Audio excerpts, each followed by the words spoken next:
I'm making this video today because I just got my period, and in the past, this would have meant throwing up, almost passing out, having to call out of work, having some of the worst pain I've ever experienced in my life, and just feeling like I had to deal with that and drowning it in Advil, which didn't even always help.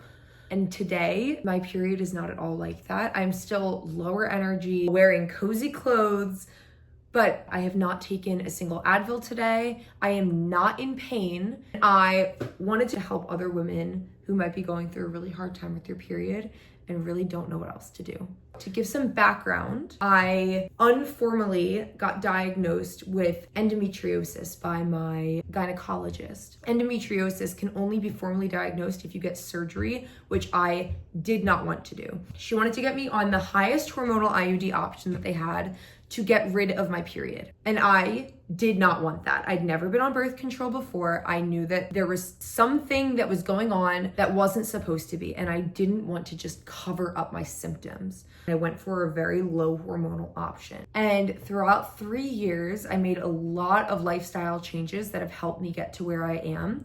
I'm now hormonal free. I no longer am on any birth control. And I want to talk about what I do for my period, especially in the first 1 to 2 days, and what my rituals look like to help me have an easier period. So the first thing is that I avoid caffeine. I avoid caffeine at all costs. So that means on my period, I do not drink coffee.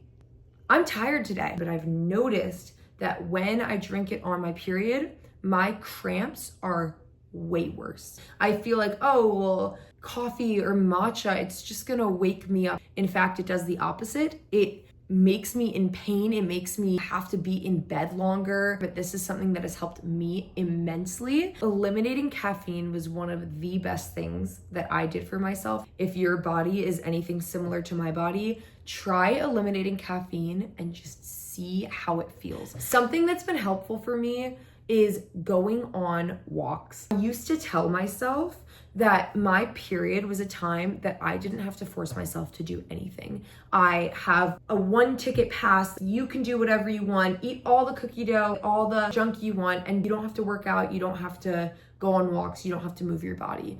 That is so unhelpful. In fact, it's the opposite of what our body is craving. I'm not advocating for huge high intensity workouts. I am not advocating for that. But sitting in bed all day is keeping you in the same frequency, same state. You're not really giving your body a chance to fight it off, whatever pain it's feeling itself. When you feel that you are at a solid enough state, it's very helpful for your body to have some sort of movement every single day. Even if it's on your period, we can still enjoy being outside. The fresh air, the sunshine, they are so important for us, for healing, for energy. Our body needs sun. It needs the vitamin D. Our skin needs it. You will feel better after a walk, even if it's just 5 minutes, even if it's just around the block. So do yourself the favor and go on a walk. I'll be doing it right after this video. Something I do is for maybe the first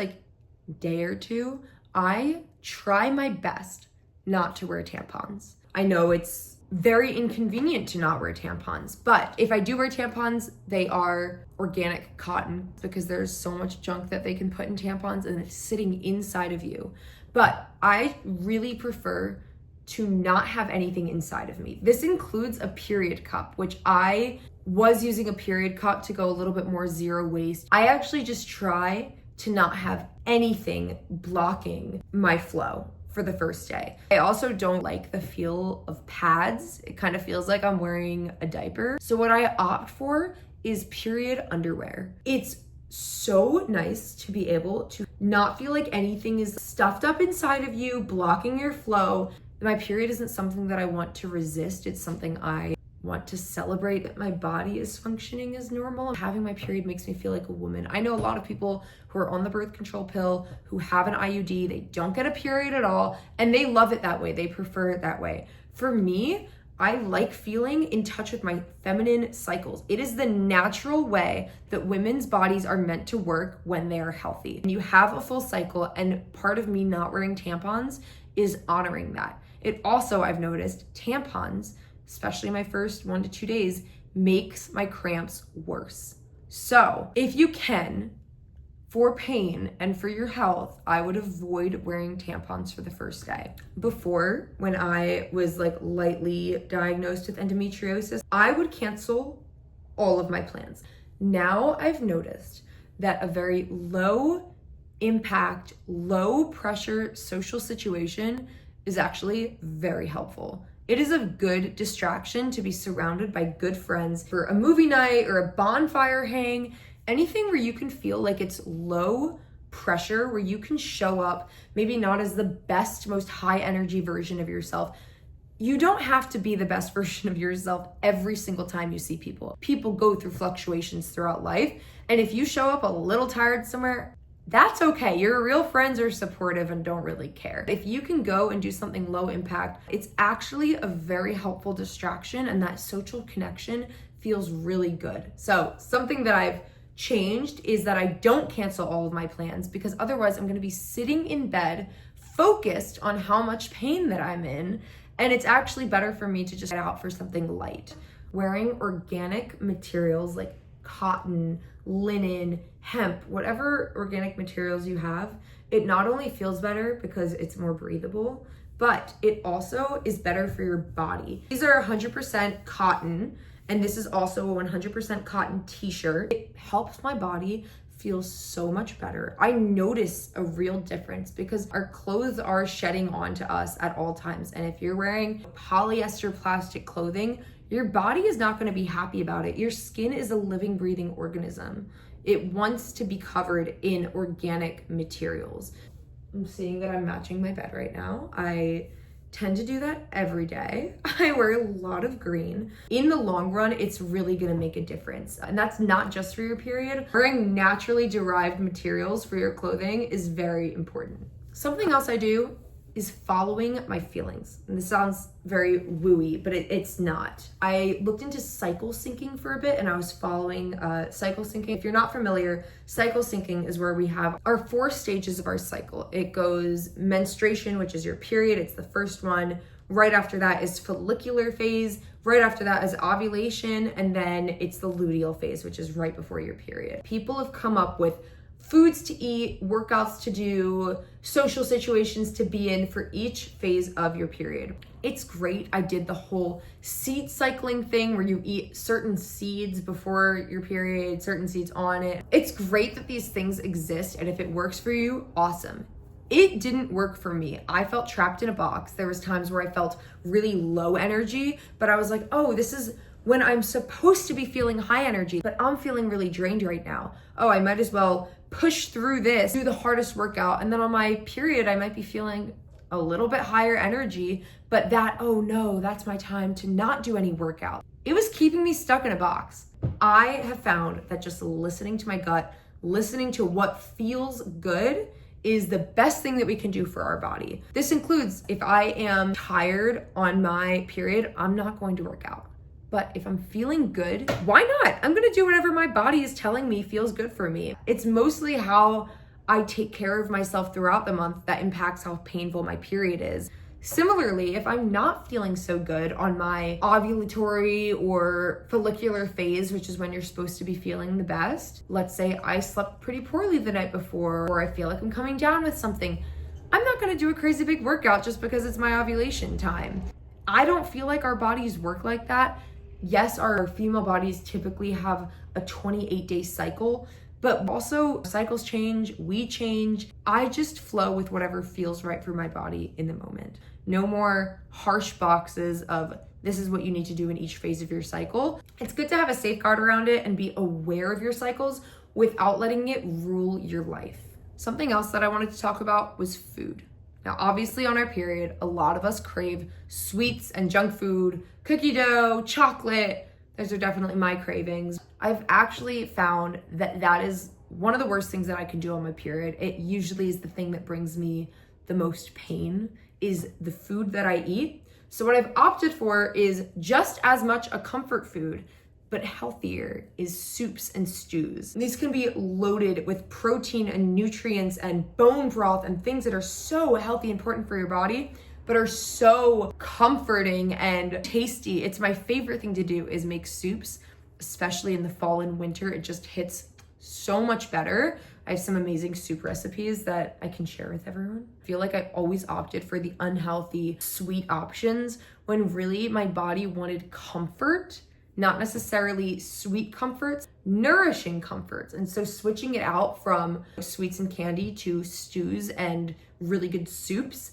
it has made such a difference on my body. I am getting that same effect of that cozy, indulgent feeling, but it's nourishing me instead of depleting me. And that being said, I'm not perfect with it. I still have chocolate, and that's not just on my period. I have it all throughout the month. I love dessert, but if I am in pain, the last thing that's helpful for me is the sweets. And I know it's sometimes when I want to indulge in it the most, that is when I will try the most to avoid it, because that's when I know it's going to make the pain worse. So that's when I'll opt for the soups.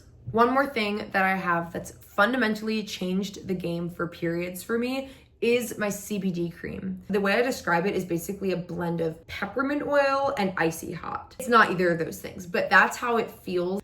It basically just numbs and ices out an area that you put the cream onto. So if I have a headache, I'll put a little bit on my temples, or my whole head feel better.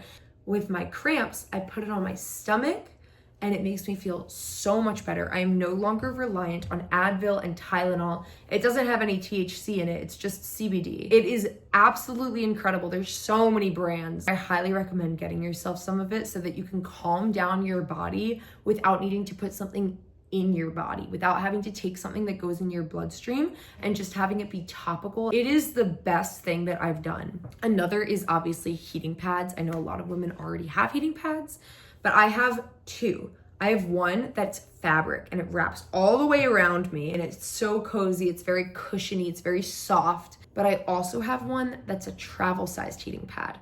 It's about this big, and it can sit on your waist with a waistband around it that clips around you, and you can wear it very discreetly. You can have basically a transportable heating pad to wear on your errands when you're going grocery shopping, meeting up with a friend. I highly recommend getting yourself two heating pads if you don't have. The two have helped me immensely. When I'm home, I use the big one. When I'm out, I use the small one, and it's so nice to know that I have them with me. I love having crystals near me on my period. I can feel the energy from certain crystals if I hold it long enough. I have this one this one's just an amethyst. It's pretty standard and basic. And sometimes when I am in a lot of pain and I've put on the CBD cream and I've worn the heating pad and everything, sometimes what really helps me is just sitting with this crystal on my stomach. I would say at my desk working with this thing on my waist, like on my stomach, and genuinely I could feel better and I could feel the energy relatively quickly, given that this thing is a rock. It's pretty cool, the gifts that nature gives us. God and the universe, it gives us everything that we need to heal in nature. Same with herbs, like herbalism and herbology. There are herbs for your period that will help with the pain just as much as an Advil might do, especially if you're doing it over time. It's going to get the job done. Maybe it'll take a little bit longer, but nature has the answer for us. And it's up to us to put in the effort and patience to listen and do what's needed to heal.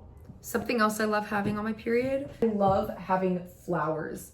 These are dying a little bit, but that's okay. We'll pretend they're not. Having the smell of fresh life in your room, especially on your period, so helpful. I bury my head in these during the day. I'm just like sniffing them all. Oh my gosh, I cannot tell you the difference that it makes. I've actually gone out on the trail in Austin and just picked my own wildflowers off of the trail, put them in a vase, and they last for a while and honestly look pretty good. So if you're on a budget, just pick wildflowers out wherever you are. Highly recommend having some life being breathed into your home, into your space. It's really good for oxygen in your house, good for you to be around nature, especially when you're on your period. So if you can't get outside and get in nature and touch grass, just bringing plants inside to you can also really help. That's basically all the things that I think I do in the beginning of my period to make myself feel a lot better. It's completely changed my life.